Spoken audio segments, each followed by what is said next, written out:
Right now at 5, new clues in the search for the Austin bomber. After an explosion at FedEx, a second package could provide important evidence to track down the killer.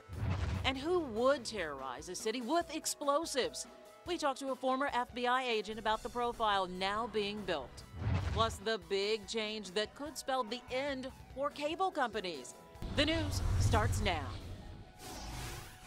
And the hunt to find an apparent serial bomber is growing more intense after a fifth explosion overnight. Yeah, hundreds of law enforcement officers now working this case in Texas. The latest explosion happening at a FedEx facility in Schertz that is just outside of San Antonio. The package was mailed from Austin and was being sent to Austin. We have live team coverage tonight. Starting with Brett Buffington, who is in Schertz. And Brett, what are investigators telling you? Well, Lynn, this afternoon we're actually learning from FedEx that the package that exploded here early this morning was one of two packages mailed from a facilities in Austin.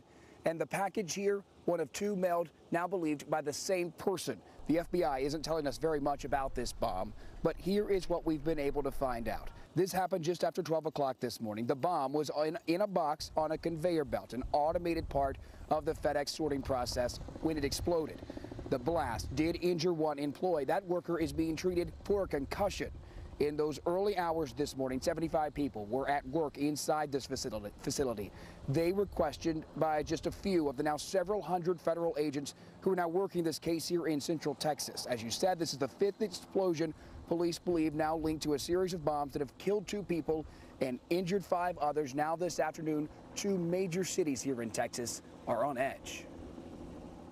This is a very fluid investigation, and we want the general public to know that their safety is our #1 priority. Police are asking people here across Central Texas to be vigilant, and they are. Austin police tweeted this morning that in the last 24 hours, they've checked out 420 suspicious package calls. But Lynn, Mia, that same number since these bombings started on March 2nd, now over 1,200. Just astounding numbers there. Thank you, Brett, for the update. Right now, let's go over to Jessica Borg. She is in downtown Houston. Jessica, you've been talking to a former FBI agent to get insight about who might be doing this and why. That's right, Mia, and he calls this a complex case. He says obviously the goal is always to connect the dots, but here the dots are very spread apart. Now, at this point, there's no clear picture of the suspect that has emerged other than the suspect wants attention. We really don't know who this could be. That's because the serial Austin bomber has no clear pattern of behavior. The latest bombing inside a FedEx distribution center near San Antonio is a different scenario than the previous bombings. Authorities left trying to unravel a mystery. The person obviously knows what he's doing, trying to mix things up. The victims have been of different races, with some targeted and others random. I think somebody of this nature loves calculating. They love the planning. That's kind of what they thrive on. Retired FBI Special Agent Dennis Franks spent years handling crisis management operations. He says FBI profilers are working around the clock right now to figure out who is behind these bombings and what the motive is. Typically someone like this, and we don't know who it is. It could be some kind of terrorism, we don't know yet. I would venture to say right now the indicators are that it is a sociopath. A person who might want to show off different bomb-making skills and methods. The psychopathy of someone like this is they have this need for grandiosity, and this is a way of satisfying that. The latest bombings, possibly a response to law enforcement pleading with the suspect to open up the lines of communication with them. It's not yet clear, though, if the suspect is working alone. The metal shrapnel devices indicate some level of bomb-making training beyond the internet. It's very easy to blow yourself up or to blow up, your fingers. Frank says it's clear the person will do this again if not caught soon. Surveillance footage will be key in identifying a suspect, and so will tips from the public. Hopefully, at some point, people who know this person or persons will come forward with either suspicions or direct knowledge. Or the suspect will stumble, make a mistake, and be caught that way. Mia? Jess, quick question for you. Why Austin? Is there any significance to why this is happening around there? You know, at this point, there does not appear to be any significance to the city of Austin. It's not clear if the suspect is from there, a local resident. We know that tourist areas haven't been struck. So at this point, as far as we know, there's no significance to the place or timing of these bombings. Mia? It really remains a mystery for now. Jessica Borg in downtown Houston, thanks so much. It's been 40 years since the man known as the Unabomber first struck. He used packages and mail bombs to terrorize the nation for nearly 20 years.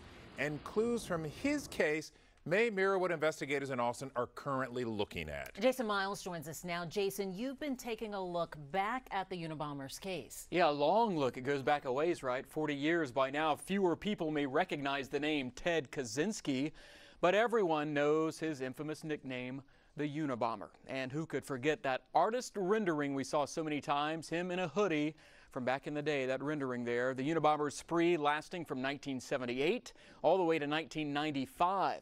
His bombs responsible for 23 injuries and 3 deaths over the years. Those killed included a computer store manager out in Sacramento in 1985, a public relations executive who happened to work on that Exxon Valdez spill.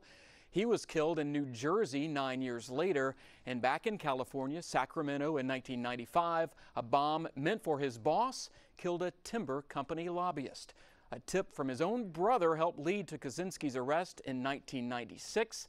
The highly educated mathematician and former professor was living in a cabin in Montana at the time.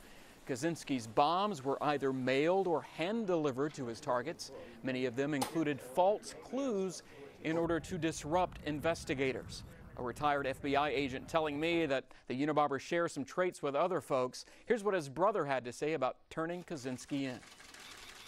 He had to be stopped, and I don't think there was any other way to stop him. I sometimes think, maybe earlier in his life, he was my older brother. Maybe if I had recognized how seriously disturbed he was, I could have been more helpful to him. That was David Kaczynski. The Unabomber was the focus of the FBI's longest and most expensive investigation ever. Under a plea deal, Ted Kaczynski admitted guilt, was sentenced to life in prison without the possibility of parole. He is now 75 years old, guys, and his cabin, by the way, the one in Montana, now on display at the museum in Washington. For a museum for all to see. I remember the case vividly because I was covering the news then. All right, thank you, sir. We are staying on top of the investigation into the Austin explosions. Be sure to check for updates on air and online at KHOU.com. Now to some scary moments at a Spring ISD elementary school. A lockdown has been lifted at Thompson Elementary. That lockdown was put in place after a briefcase was spotted on a sidewalk across the street from the school. Deputies and bomb-sniffing dogs checked it out and determined everything was okay. All right, we've got some breaking news to tell you about on the northeast side. Air 11 is in the 11,000 block of Homestead, where police are investigating a homicide. We're told one person has reportedly died. We're trying to get more details, and we'll let you know as soon as we get further information in this case.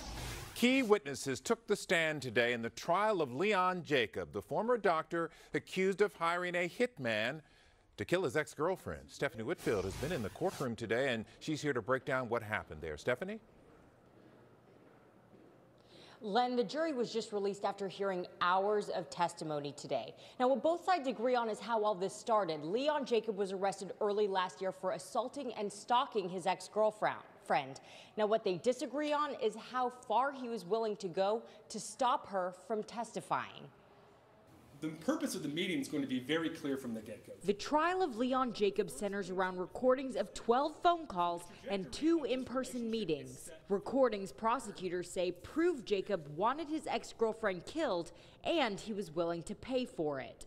But defense attorneys argue the evidence tells a different story. It's going to be revealed throughout the course of this trial that Leon repeatedly stated, "I want nothing to happen to Megan. I want no harm." This all started in January of last year.